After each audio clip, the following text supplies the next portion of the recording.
Estamos hoje no 18º domingo, depois de Pentecostes. Caros católicos, nosso Senhor veio vindo ao mundo para nos salvar com sua caridade, misericórdia infinita, nos ensinou a verdade e nos instruiu a amar a verdade. Nos instruiu a aderir a ela inteiramente e nos instruiu a colocar a verdade em prática. Nosso Senhor veio ao mundo nos trazer a salvação. Todavia, sabendo que voltaria ao seio do Pai, de onde veio, instituiu a Igreja, sua esposa imaculada, a fim de que a Igreja pudesse nos transmitir intactos os ensinamentos de Cristo, para que a Igreja prolongasse até o fim dos tempos os frutos da encarnação e da paixão de nosso Senhor. A Igreja, com sua doutrina, é como não poderia deixar de ser fruto da misericórdia de Cristo. Algumas questões fundamentais de grave importância foram suscitadas, agitadas durante essa semana com relação à Igreja e à sua doutrina. Convém muitíssimo deixar aqui alguns pontos claros com relação à Igreja e à sua doutrina. Convém muitíssimo, então, deixar esses pontos claros, porque, como nos diz São Paulo, se dirigindo a Timóteo, é preciso pregar a palavra a tempo e fora de tempo, repreendendo, suplicando, admoestando com toda paciência e doutrina. Nosso Senhor fundou a Igreja, caros católicos. A Igreja, como nos diz o Catecismo de São Pio X, com muita simplicidade, é a sociedade de todas as pessoas batizadas, que vivendo na terra professam a mesma fé e a mesma lei de Cristo, participam dos mesmos sacramentos e obedecem aos legítimos pastores, principalmente ao Romano Pontífice. A Igreja não é, portanto, algo vago, etéreo, nebuloso, indefinido. A Igreja também não é simplesmente, sem mais nem menos, o povo de Deus. A definição de Igreja como simples povo de Deus resta imprecisa e define melhor o povo judeu do que a Igreja fundada por nosso Senhor Jesus Cristo. O que caracteriza esse povo de Deus? Quais as especificidades desse povo? O que une esse povo? É preciso ter bem presente que a Igreja é a sociedade de todas as pessoas batizadas, vivendo na terra, professam a mesma fé e a mesma lei de Cristo, participam dos mesmos sacramentos e obedecem aos legítimos pastores, principalmente ao Romano Pontífice. A Igreja não é uma sociedade que todo mundo, de mais ou menos boa vontade, é membro. Não. A Igreja é uma sociedade bem definida. E a Igreja é uma sociedade perfeita. Isso quer dizer que ela possui em si todos os meios para atingir seu fim, que é a maior glória de Deus, que é salvar as almas pela aplicação dos méritos infinitos obtidos por Cristo.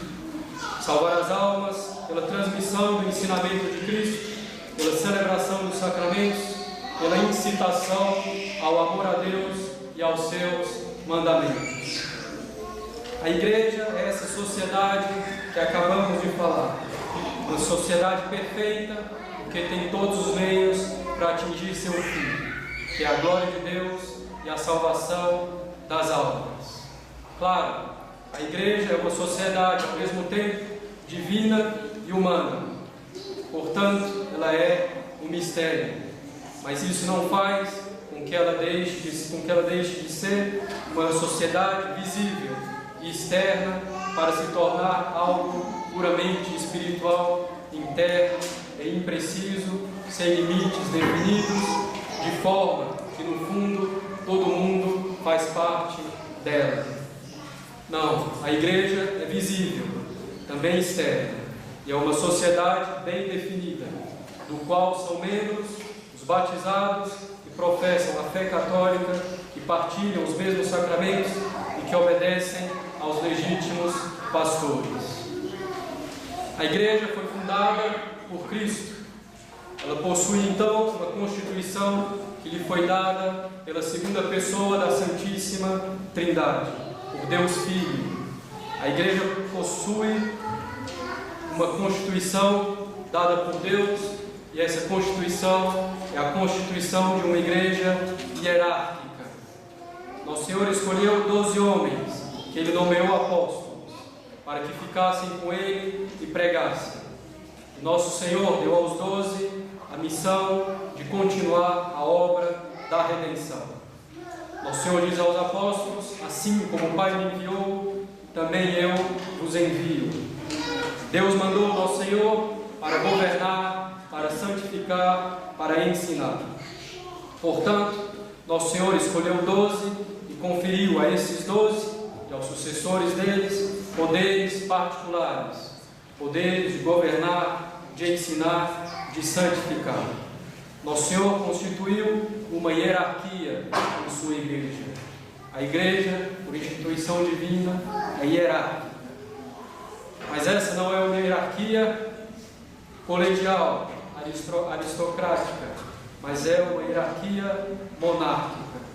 A igreja é uma monarquia, pois Cristo deu a um dos apóstolos, São Pedro, o poder pleno e supremo de jurisdição, e um poder supremo e pleno, ordinário e imediato, sobre todas e cada uma das igrejas particulares, e sobre todos e cada um dos pastores e fiéis.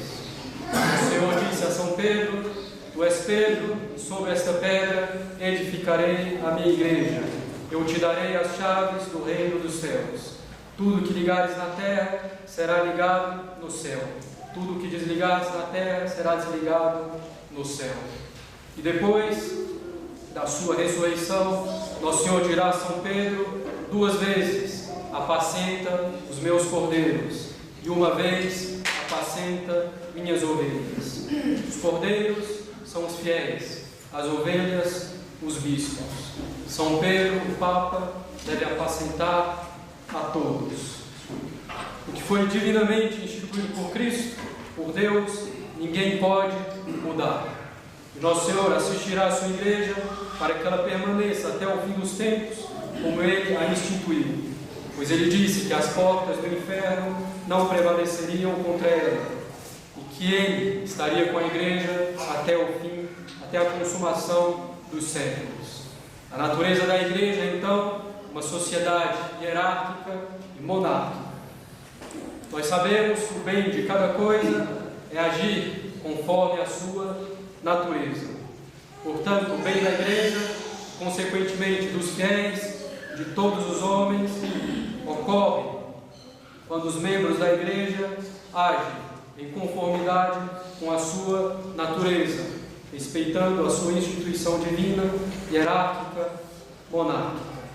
Não se trata, em hipótese alguma, de uma tirania dessa monarquia, pois o tirano é aquele que governa para o seu próprio bem ou para o bem de um grupo. O Papa, que deve governar para o bem dos fiéis, para que os fiéis alcancem com maior facilidade a salvação.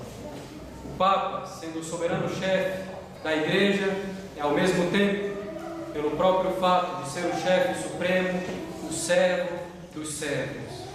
A sua função é servir a todos, promulgando leis que nos levam a Deus, ensinando com clareza e fidelidade a doutrina de Cristo, assegurando a boa administração dos sacramentos. Agindo assim, Ele espalhará verdadeiramente a misericórdia divina sobre a terra e levará as almas para Deus. Aquilo que muitos desejam, de ver o Papa praticamente como mais um entre os bispos, de ver a democracia instalada na igreja, é um grande prejuízo para a igreja e para as almas. Agir desse modo é um grande prejuízo, é falta de fidelidade a Cristo. O bem de uma coisa é agir em conformidade com sua natureza. E a natureza da igreja é hierárquica, monárquica. Então, Os membros da igreja devem se comportar e agir como tal. Isso não significa, claro, que o Papa deva governar sozinho. Não, ele pode e deve pedir conselho, ele pode e deve ser auxiliado no governo da igreja, mas jamais deve nem pode se igualar aos outros bispos. Como vimos, a igreja tem como finalidade última a glória de Deus e a salvação das almas. Para atingir esse fim, a hierarquia recebeu de Cristo, como vimos, o poder de ensinar, transmitindo, guardando, declarando, defendendo, explicando aquilo que nosso Senhor ensinou. Transmitindo, guardando, declarando, defendendo, explicando aquilo que nosso Senhor ensinou. Aquilo que nosso Senhor ensinou não pode mudar. A revelação feita por Cristo se encerrou com a morte do último apóstolo, São João, no início do século II. O Espírito Santo, como diz nosso Senhor, ensinou aos apóstolos toda a verdade. Não há mais nada para ser revelado. Tudo que a igreja ensina deve necessariamente estar contido no ensinamento dos apóstolos, não só na Sagrada Escritura, mas na tradição. A igreja não pode, então, nem o magistério, mudar aquilo que Cristo e o Espírito Santo ensinaram. A igreja não pode mudar as verdades reveladas. A igreja não pode inventar novas verdades, nem dizer que uma verdade deixou de uma hora para outra de ser revelada. A igreja não pode mudar, tampouco, a interpretação dada a uma verdade revelada. A igreja deve sempre interpretar a verdade revelada no mesmo sentido, com o mesmo entendimento, ainda que seja mais profundo. Por exemplo, a igreja sempre afirmou que Cristo está presente na Santa Missa após a consagração, mas que essa presença é uma presença real, substancial, em corpo, alma, sangue e divindade. A igreja não pode dizer hoje ou amanhã ou em qualquer tempo que a presença de Cristo na missa existe, mas que é na verdade, agora a gente sabe, uma presença simbólica ou uma presença só para os que creem. Não, a igreja não pode mudar a interpretação dada à verdade revelada. A igreja pode, isso sim, aprofundar-se no entendimento de uma verdade revelada, mas nunca mudando o sentido dessa verdade.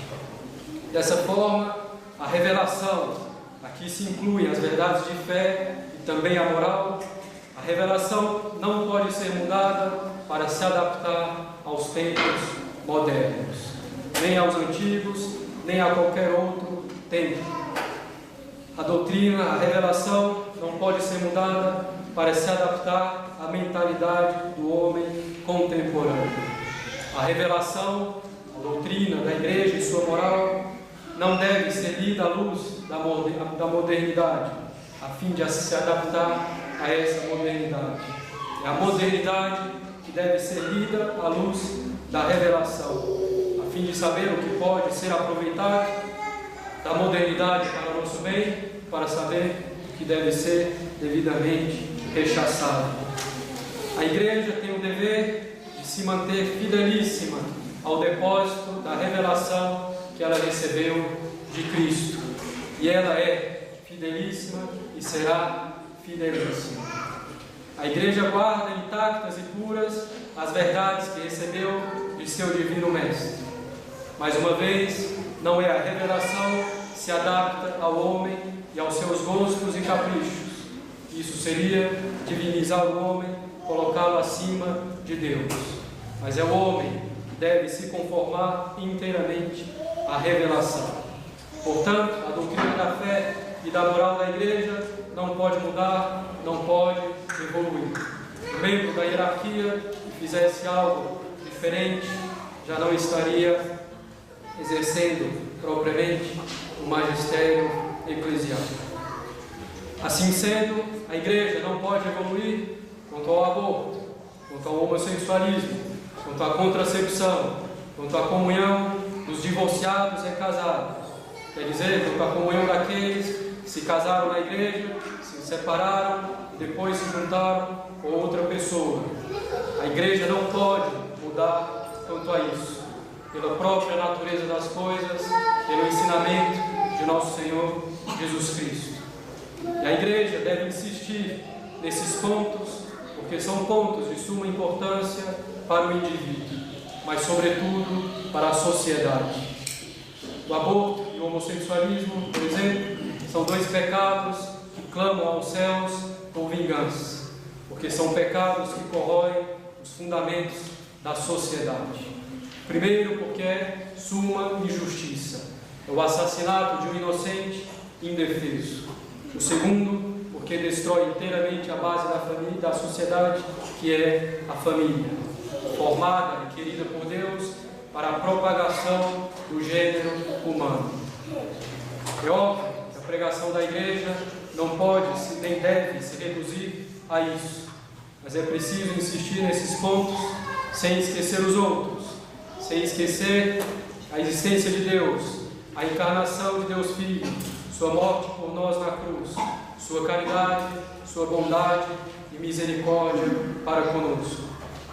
Se os homens da Igreja insistissem um pouco mais sobre esse assunto, talvez a sociedade não estivesse nesse estado tão afastada de Deus.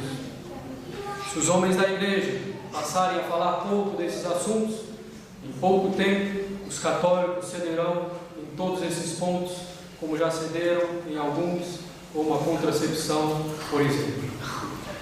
Eu preciso falar com frequência sobre esses assuntos, sem reduzir o catolicismo a eles como é evidente. Todos esses pecados, contracepção, aborto, prática homossexual, divórcio, são pecados graves. Aquele que morrer neles, consciente da gravidade deles, mesmo um pagão consegue ver com certa facilidade a gravidade deles, excetuando talvez a contracepção. Aquele que morre com esses pecados, consciente da gravidade deles, será condenado. É a Igreja que os condena? Não, são eles mesmos que se condenam. A Igreja prolonga nesse mundo a missão de Cristo em sua primeira vinda na terra. Cristo veio condenar? Não. O Evangelho de São João nos diz: Deus não enviou seu Filho ao mundo para condenar o mundo, mas para que o mundo seja salvo por ele. Quem nele crê não será condenado, mas quem não crê já está condenado. Porque quem não crê no nome do Filho unigênito de Deus. E a condenação está nisso, continua o evangelista. A luz veio ao mundo e os homens amaram mais as trevas do que a luz, porque suas obras eram más. Porque todo aquele que faz o mal aborrece a luz e não se aproxima da luz, a fim de que não sejam condenadas as suas obras. Não é a Igreja que condena, é a própria pessoa que se condena e se prepara assim para ser julgada como tal por Cristo, na hora da sua morte e no juízo final, quando Ele virá, aí sim, julgar os vivos e os mortos. O dever da Igreja, dos homens da Igreja, é alertar as pessoas com caridade. O dever da Igreja é dizer: você está se condenando, abandone as trevas, venha para a luz, venha para Deus e sua Igreja. A Igreja deve dizer ao pecador: nosso Senhor morreu por sua alma, para te salvar. Abandone o pecado e prove e veja quão suave é o Senhor. A misericórdia da Igreja é tirar o pecador da sua miséria, que é o pecado. Para tanto, ela tem que dizer que o pecado existe. A Igreja tem que dizer que pelo pecado grave a pessoa perde o céu e merece o inferno. E quantas almas assim encontraram e encontram a misericórdia divina. E é obra de misericórdia espiritual ensinar os ignorantes corrigir os que erram. Como diz São Pio X na Carta Apostólica, Notre Charge Apostolique, a doutrina católica nos ensina que o primeiro dever da caridade não está na tolerância das convicções errôneas, por sinceras que sejam, nem na indiferença teórica e prática pelo erro ou vício. Não, a caridade cristã está no zelo pela restauração intelectual e moral, não menos que no zelo pelo bem do bem-estar material do nosso próximo, mas sobretudo na restauração intelectual e moral dele. A caridade cristã não está na tolerância das convicções errôneas, por sinceras que sejam. A Igreja e seus membros devem trabalhar incessantemente para restaurar tudo em Cristo. A restauração de tudo em Cristo era o que movia São Paulo, como ele diz aos Efésios. Restaurar tudo em Cristo era o que movia São Pio X. Restaurar tudo em Cristo é o que deve mover todo católico. Restaurar tudo em Cristo é direcionar, ordenar tudo a Cristo, fazer tudo por Ele, com Ele, nele. Mas como diz São Pio X, restaurar tudo em Cristo não é simplesmente levar as almas para Deus, mas é também restaurar a civilização cristã em cada um dos elementos que compõem essa civilização. Isso não é um restauracionismo ideológico, mas um restauracionismo indispensável para todo católico. Mas como fazê-lo? São Pio X indica na sua encíclica E Supremi Apostolatus. Ele indica 4 meios principais, entre outros, para restaurar tudo em Cristo. Primeiro, a boa formação do clero. Segundo, o ensino da doutrina católica. Não é por acaso que São Pio X promulgou o catecismo que leva o seu nome. Terceiro meio é o fervor da vida cristã. O quarto, a caridade cristã, que não é um zelo amargo, o zelo amargo que poderia afastar as almas mais do que atraí-las, mas uma verdadeira bondade, uma verdadeira misericórdia, que não tolera o erro, mas que ao mesmo tempo não é um zelo amargo. Nesses últimos tempos, nós vemos a disciplina avançando, a liturgia avançando, os ensinamentos avançando e tendendo a se conformar à mentalidade moderna. Ao mesmo tempo que tudo isso avança, nós vemos a prática real da religião recuando, caindo, o número de fiéis recuando, etc. É preciso constatar que esses avanços não têm contribuído para o avanço do Evangelho. Uma pessoa que vai avançando em alto mar, que começa a se afogar, deve voltar para a praia ou continuar avançando em alto mar. Dou um exemplo. A lei da abstinência da sexta-feira. O direito canônico atual, a abstinência de carne pode ser substituída por outra penitência ou por uma obra de caridade. O resultado dessa nova disciplina é que ninguém faz praticamente mais nada na sexta-feira. Não faz mais nenhuma penitência. A penitência, que é tão necessária à vida cristã, é assim negligenciada. E o resultado são as paixões desordenadas. Não seria talvez o caso de voltar à antiga disciplina com uma lei clara que pede a abstinência de carne nas sextas-feiras? Outro exemplo é a recepção da comunhão na mão. Essa prática não tem prejudicado tanto a fé das pessoas na presença real de Cristo, na hóstia consagrada? Não seria talvez o caso de voltar a uma liturgia, a uma disciplina aprovada por séculos e séculos e centrada completamente em Deus? Não seria o caso de se retornar à teologia baseada nos fundamentos sólidos da revelação do trabalho de São Tomás de Aquino, teologia capaz de responder às exigências de qualquer época. Não seria o caso de se retornar a uma pastoral centrada no bem das almas e menos burocrática ou social? Ficam aqui essas perguntas. E tudo isso é essencial. Não se trata aqui de voltar a um passado por simples gosto do passado, por nostalgia, por ideologia, uma ideologia desconectada da realidade. Os que fazem isso, os que querem um restauracionismo ideológico e nostálgico, são aqueles que querem restaurar uma suposta liturgia primitiva, como da última ceia, que querem restaurar uma suposta caridade primitiva, que querem restaurar a disciplina primitiva do não celibato dos padres latinos, etc. Isso sim seria uma restauração ideológica, uma volta ideológica ao passado, desconectado da realidade, de favorecê-los.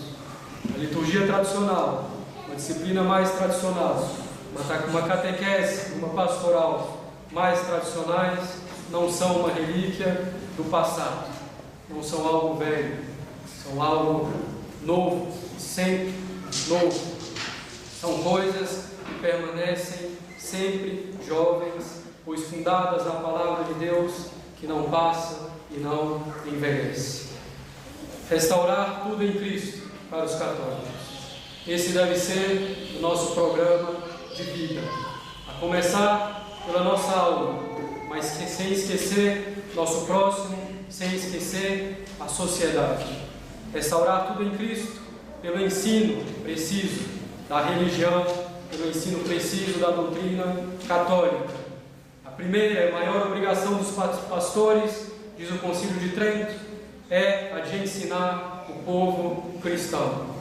São Paulo diz o mesmo a Timóteo. Diz São Paulo: os presbíteros que governam bem sejam considerados dignos de estipêndio dobrado, principalmente os que trabalham em pregar e ensinar. A conversão, o amor a Deus, a misericórdia só pode vir com a fé. E a fé, como diz São Paulo, vem pelos ouvidos. É preciso que alguém ensine sem ceder às novidades, como diz São Paulo. Só se ama aquilo que se conhece. Só se amará a Deus, só amará a Deus quem o conhece. Se o ensino é bem feito, seguro, baseado na revelação, no magistério infalível da Igreja e não em conjecturas pessoais, se esse ensino, além disso, é feito com a intenção de trazer as almas para Deus, o resto seguirá como consequência. Façamos nossa parte, caros católicos, para restaurar tudo em Deus, tudo em Cristo. Isso é uma grande obra de misericórdia. Em nome do Pai, do Filho e do Espírito Santo.